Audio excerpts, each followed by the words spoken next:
जैसा कि आप सभी जानते हैं, सच की हमेशा जीत होती है और हमारी एक छोटी सी प्रयास आप तक बड़ी खबर पहुंचाती है। तो स्वागत करते हैं आप सभी का STS न्यूज़ चैनल पर। आगे बढ़ने से पहले आप इस वीडियो को लाइक और चैनल को सब्सक्राइब जरूर कर ले और साथ में बेल आइकन भी प्रेस कर ले। चलिए बढ़ते हैं खबरों की। बता दें, बिहार में जातिगत जनगणना शुरू होते ही सियासत भी तेज हो गई है। महागठबंधन के दल इसका श्रेय लेने के लिए फ्रंट फुट पर नजर आ रहे हैं, तो बीजेपी असमंजस में फंसी हुई नजर आ रही है। अगस्त 2022 में नीतीश सरकार ने जातिगत जनगणना को कैबिनेट से मंजूरी दी थी, तो बीजेपी इसके समर्थन में खड़ी रही थी। लेकिन अब उसके नेता दो नावों पर सवार है। बीजेपी के कुछ नेता आर्थिक तो कुछ जातिगत जनगणना के पक्ष में है। ऐसे में बीजेपी से ना तो खुलकर विरोध करते बन रहा है और ना ही समर्थन करते बन रहा है। मुख्यमंत्री नीतीश कुमार इन दिनों समाधान यात्रा के जरिए बिहार का दौरा कर रहे। उन्होंने यात्रा के दौरान कहा है कि सर्वेक्षण में जाति और समुदाय का विस्तृत रिकॉर्ड तैयार किया जाएगा। राहुल गांधी इन दिनों भारत जोड़ो यात्रा कर रहे हैं। यात्रा अभी हरियाणा में है, जो कि जम्मू कश्मीर की ओर बढ़ रही है। राहुल गांधी और भारत जोड़ो यात्रा की पश्चिम बंगाल की सत्ताधारी तृणमूल कांग्रेस के सांसद शत्रुघ्न सिन्हा ने जमकर तारीफ की थी। उन्होंने कहा है कि राहुल गांधी ने भारत जोड़ो यात्रा के माध्यम से अपनी नेतृत्व क्षमता साबित की है, लेकिन टीएमसी ने राहुल गांधी पर दिए शत्रुघ्न सिन्हा के इस बयान से खुद को अलग कर लिया है। कांग्रेस के राष्ट्रीय अध्यक्ष मल्लिकार्जुन खड़गे ने नौकरियों पर सरकार से सवाल करते हुए उन्होंने कहा है कि यहां पे 30 लाख सरकारी पद खाली, लेकिन प्रधानमंत्री नरेंद्र मोदी उन्हें नहीं भर रहे हैं। श्री खड़गे ने चित्रदुर्ग में एक्वे समावेश में रविवार को एक जनसभा को संबोधित करते हुए खुलासा किया। उन्होंने दावा किया कि 15 लाख नौकरियां अनुसूचित जाति एवं अनुसूचित जनजाति के लिए आरक्षित है और केंद्र सरकार इन पदों को नहीं भर रही है, क्योंकि अगर गरीबों का उत्थान हो जाता है तो सरकार को हटा दिया जाएगा। राहुल गांधी की भारत जोड़ो यात्रा अगले कुछ दिनों में पंजाब और जम्मू कश्मीर में प्रवेश करेगी। सूत्रों के मुताबिक दोनों राज्य संवेदनशील है। ऐसे में यात्रा के दौरान राहुल गांधी को सुरक्षा को लेकर सुरक्षा एजेंसियां अलर्ट है और दोनों जगह पुख्ता तैयारियां कर दी गई। केंद्रीय रिजर्व पुलिस बल ने सुरक्षा रिव्यू में कहा है कि सुरक्षा एजेंसी द्वारा उचित सुरक्षा बलों की तैनाती के साथ स्थानीय पुलिस समन्वय की प्रक्रिया भी की जा रही। जानकारी के मुताबिक इसी महीने राहुल गांधी की भारत जोड़ो यात्रा पंजाब और जम्मू कश्मीर पहुंचेगी। इसी को लेकर केंद्रीय सुरक्षा एजेंसियों ने पंजाब जम्मू कश्मीर पुलिस के साथ संपर्क साधा है। 2023 में तमिलनाडु विधानसभा का पहला दिन हंगामेदार रहा। सत्ताधारी द्रमुक के सहयोगियों ने राज्यपाल RN रवि के खिलाफ नारेबाजी की और बाद में सदन से वॉकआउट किया। सदस्यों ने तमिलनाडु अमर रहे और राज्यपाल की निंदा करे जैसे नारे लगाए। राज्यपाल द्वारा हाल ही में तमिलनाडु को तमिज़्घम कहे जाने पर सदस्य नाराज थे और यह मुद्दा पिछले कुछ दिनों से राज्य में गरमा रहा है। उन्होंने राज्य के लिए एक अलग नाम सुझाने के लिए उनके अधिकार पर सवाल उठाया और उन पर राज्य की रणनीति पर अनावश्यक रूप से हस्ताक्षर करने का आरोप लगाया है।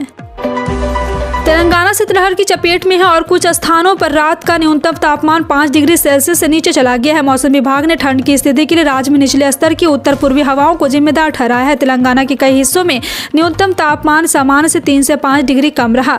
सांगरेड्डी का कोहर और 4.6 डिग्री सेल्सियस न्यूनतम तापमान के साथ राज्यों में सबसे ठंडा रहा। Telangana state development planning society के अनुसार कुमारम भीग आसिफाबाद जिले के सिरपुर में न्यूनतम तापमान 4.8 डिग्री रहा।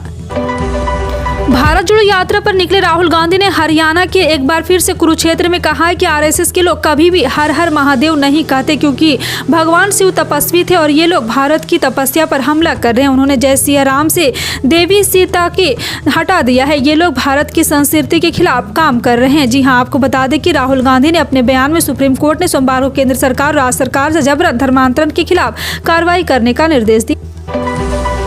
सुप्रीम कोर्ट ने सशस्त्र बलों के सभी पात्र पेंशन भोगियों को 1 रैंक 1 पेंशन योजना के तहत बकाये के भुगतान के लिए केंद्र को 15 मार्च 2023 तक का समय दिया है। चीफ जस्टिस DY चंद्रचूड़ और जस्टिस PS नरसिम्हा की एक पीठ ने केंद्र से यह सुनिश्चित करने को कहा है कि बिना किसी विलंब के बकाया राशि का भुगतान सभी पेंशन भोगियों को तुरंत किया जाए।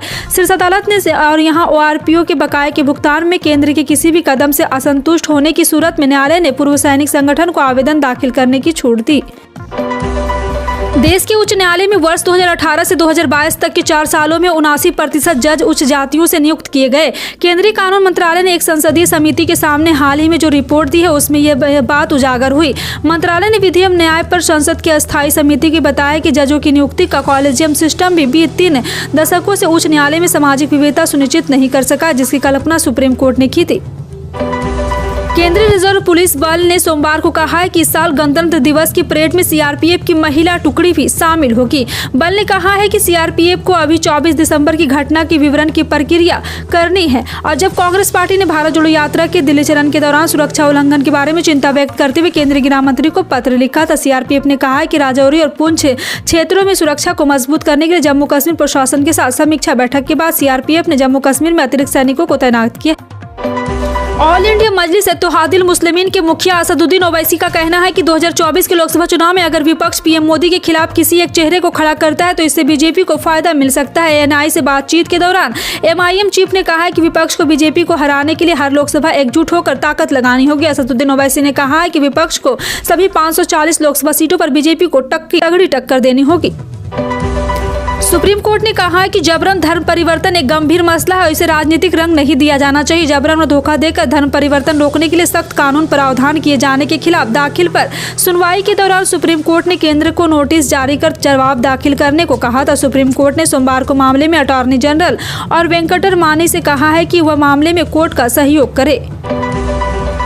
सुप्रीम कोर्ट ने यूसीसी को लेकर एक मामले की सुनवाई की समान नागरिक संहिता को लागू किया जा सका या नहीं, इसकी जांच के लिए राज्य द्वारा समिति के गठन का चुनौती देने वाली जनहित याचिका पर सुप्रीम कोर्ट ने विचार करने से इनकार कर दिया। इस याचिका में कहा गया था कि क्या समान नागरिक संहिता को लागू किया जा सकता है। साथ ही पूछा गया था कि क्या राज्यों के पास ऐसा करने की शक्ति है। सुनवाई के दौरान मुख्य न्यायाधीश डीवाई चंद्रचूड़ की अध्यक्षता वाली बेंच ने कहा है कि राज्य द्वारा समिति के गठन को अपने आप में चुनौती नहीं दी जा सकती क्योंकि राज्यों के पास ऐसा करने की शक्ति है। भारतीय किसान यूनियन के नेता राकेश टिकैत सहित किसानों के एक प्रतिनिधिमंडल ने सोमवार को हरियाणा के कुरुक्षेत्र में कांग्रेस सांसद राहुल गांधी से मुलाकात की। किसान नेताओं ने राहुल गांधी से मुलाकात कर अपनी समस्याएं बताई। मौजूदा समय में राहुल गांधी भारत जोड़ो यात्रा के दौरान हरियाणा में है। इसके बाद से यात्रा पंजाब और जम्मू कश्मीर की ओर बढ़ेगी। इसे लेकर केंद्रीय सुरक्षा एजेंसियों ने जरूरी इंतजाम किए हैं।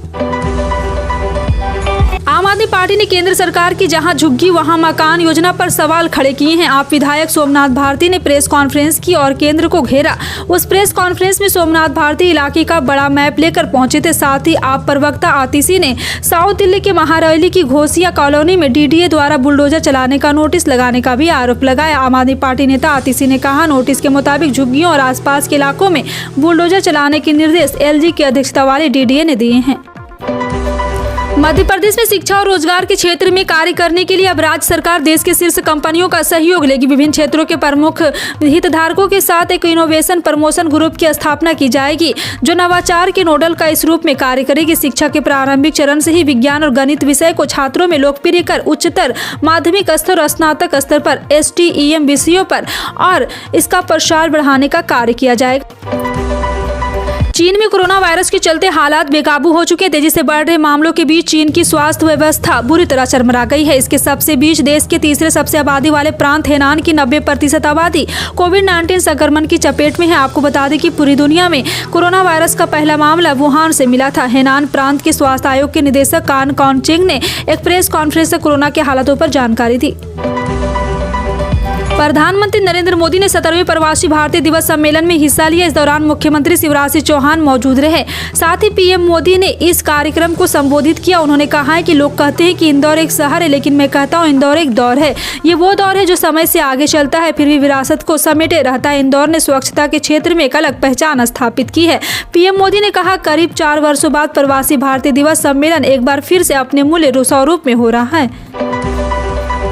विमानों में उड़ान के दौरान अनियंत्रित यात्री द्वारा उपद्रव पैदा करने की कई शिकायतों के बीच केंद्रीय गृह सचिव अजय भल्ला ने सोमवार को हवाई अड्डों पर सुरक्षा और रसद की बुनियादी ढांचे से संबंधित मुद्दों की समीक्षा की।